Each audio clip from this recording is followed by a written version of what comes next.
Viral na, hindi lang sa Pilipinas, pati sa international tennis circles, pinag-usapan na. Si Alexandra Ayala ay papunta na sa Rome at ang kanyang departure moment mula Madrid ay kumalat online hindi dahil sa drama o ingay, kundi dahil sa isang bagay na mas bihira, tunay na paghahanda. Matapos ang kanyang Madrid exit, imbes na habulin ang susunod na maliit na torneo, pinili niyang mag-focus. Bumalik siya sa training environment, nag-reset at naghanda para sa mas malaking laban. At ngayon, direkta siyang papasok sa main draw ng Italian Open bilang world number, isang malinaw na indikasyon na hindi na siya outsider kundi isa ng seryosong pangalan sa draw. Habang siya ay papalapit sa Italy, ang mga established stars tulad ni Iga Swiatek, Naomi Osaka, Madison Keys at Victoria Mboko ay nasa Rome na rin, handang ipaglaban ng Ngunit sa gitna ng mga pangalang iyon, may isang kwento na unti-unting lumalakas. Ang kwento ng isang Pinay na tahimik na naghahanda para sa pinakamalaking pagkakataon ng kanyang career. Ang viral na video ng kanyang training ay hindi flashy, pero doon mismo nanggaling ang lakas nito. Sa halip na highlights, ipinakita nito ang proseso, ang paulit-ulit na drills, ang focus sa bawat galaw, at ang pakipagtrabaho sa kanyang team para mahasa ang kanyang laro sa clay.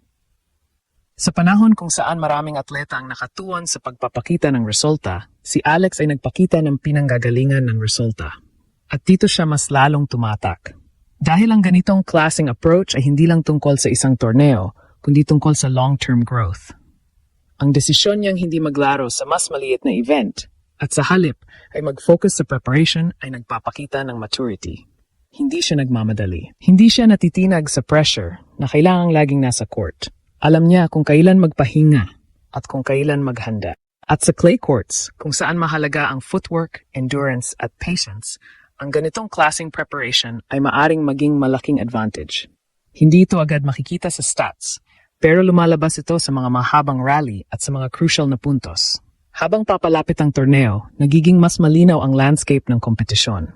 Nariyan ang mga elite players na sanay na sa malalaking stage, mga pangalan na inaasahang mag-dominate sa clay. Ngunit sa likod ng kanilang experience at ranking, may mga pagkataon na nagbubukas para sa mga bagong mukha. At dito pumapasok si Alex.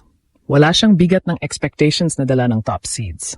Wala siyang pressure na kailangang patunayan agad ang sarili sa bawat laban. Ngunit mayroon siyang momentum, hunger, at kalayaan na maglaro ng walang takot. At sa ganitong sitwasyon, madalas lumilitaw ang mga upset. Dahil ang player na walang kinakatakutan ay kayang maglaro ng mas malaya, mas agresibo, at mas unpredictable. Kung makakuha siya ng magandang start sa torneo, posibleng mag-build ang kanyang confidence at magbago ang narrative. Mula sa pagiging underdog, maaari siyang maging isa sa mga kwentong susubaybayan ng buong torneo. Sa huli, ang kanyang paglipad papuntang Rome ay hindi lang simpleng biyahe mula Madrid. Ito ay simbolo ng isang transition. Mula sa pagiging promising talent papupunta sa pagiging tunay na contender sa pinakamalalaking stage. Ang viral video ay nagsilbing paalala na ang tagumpay ay hindi lang nakikita sa match results, kundi sa mga oras ng paghahanda na hindi nakikita ng karamihan. At habang siya ay papasok sa torneo na puno ng mga halimaw sa tennis world, dala niya ang isang bagay na hindi nasusukat ng ranking. Ang kombinasyon ng disiplina, determinasyon at paniniwala sa sariling kakayahan. Kung magtutuloy-tuloy ang kanyang trajectory, ang pagdating niya sa Rome ay hindi lang magiging isa pang entry sa tournament. Maari itong maging simula ng isang mas malaking kwento, kung saan ang isang Pilipina ay hindi lang sumasali sa laban, kundi aktibong binabago ang landscape ng women's tennis sa global stage. Sa mas malalim na analysis, ang sitwasyon ni Alex papunta sa Italian Open ay umiikot sa tatlong pangunahing aspeto. Adaptation sa clay conditions, tactical maturity, at psychological readiness laban sa elite competition. Hindi na ito simpleng can she compete, kundi kaya ba niya mag-adjust at manalo laban sa pinakamataas na antas. Unang layer, adaptation sa clay ng Rome. Ang court sa Foro Italico ay kilala sa mas mataas na bounce at mas mabagal na pace kumpara sa hard courts. Ibig sabihin, mas hahaba ang rallies, mas maraming exchanges, at mas kailangan ng patience sa bawat punto. Para kay Alex, na may solid baseline game at improving topspin, may natural fit siya sa ganitong surface. Ngunit ang tunay na test ay hindi lang sa shot making, kundi sa point construction. Ang kakayahang mag-setup ng puntos 3-5 shots ahead. Kung magiging impatient siya, madaling ma-counter ng mas experienced clay player. Ngunit kung magagamit niya ang kanyang training sa Spain, lalo na ang footwork at spacing, pwede niyang in-neutralize ang mas malalakas na hitters. Ikalawang layer, tactical maturity laban sa top-tier opponents. Sa draw na posibleng makaharap niya sina Iga Swiatek o iba pang seeded players, hindi sapat ang raw talent. Kailangan ng variation, mix ng deep cross-courts, angle shots, at selective aggression. Ang pinakamahalagang improvement na dapat niyang ipakita ay ang kanyang decision-making under pressure. Kailan siya atake? Kailan siya magdi-defend? Kailan siya magre-reset ng rally? Ang mga desisyong ito ang magdidikta kung mananatili siyang competitive o mabubura sa match. Ikatong layer, psychological readiness. Ito ang pinaka-underrated pero pinaka-decisive factor.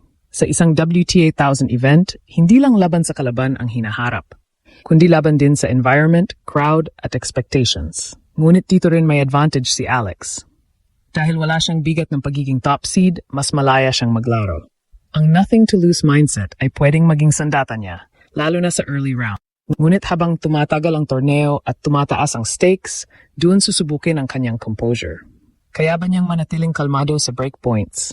Kaya ba niyang bumawi kapag nahuhuli? Sa kabuuan, ang trajectory ni Alex sa Rome ay nakasalalay hindi sa isang malaking upset, kundi sa sunod-sunod na tamang adjustments. Kung magagawa niyang pagsamahin ang kanyang physical preparation, tactical discipline, at mental toughness, may real pathway siya para makagawa ng malalim na run. At kung mangyari iyon, hindi lang ito magiging magandang resulta. Ito ay magiging statement na handa na siyang makipagsabayan sa elite level ng women's tennis. Sa huli, ang pagdating ni Alex sa Italian Open ay hindi lang simpleng participation sa isang malaking torneo. Ito ay isang malinaw na hakbang papasok sa mas mataas na antas ng kanyang career. Ang lahat ng nangyari, mula sa Madrid exit, sa tahimik ngunit matinding preparation, hanggang sa viral departure moment, ay bahagi ng mas malaking larawan ng kanyang pag-angat bilang isang world-class competitor. Sa puntong ito, hindi na sapat na siya ay promising lamang. Ang hamon ngayon ay kung paano niya i-convert ang kanyang preparation at momentum sa konkretong resulta laban sa mga pinakamahusay sa mundo. Ngunit kung may isang bagay na napatunayan niya sa kanyang journey, ito ay ang kanyang kakayahang mag-adapt, matuto, at mag-improve sa bawat pagkataon. At yun ang nagbibigay sa kanya ng tunay na edge. Habang siya ay papasok sa clay courts ng Rome, dala niya hindi lang ang kanyang skills, kundi ang kumpiyansa at disiplina na nabuo sa proseso.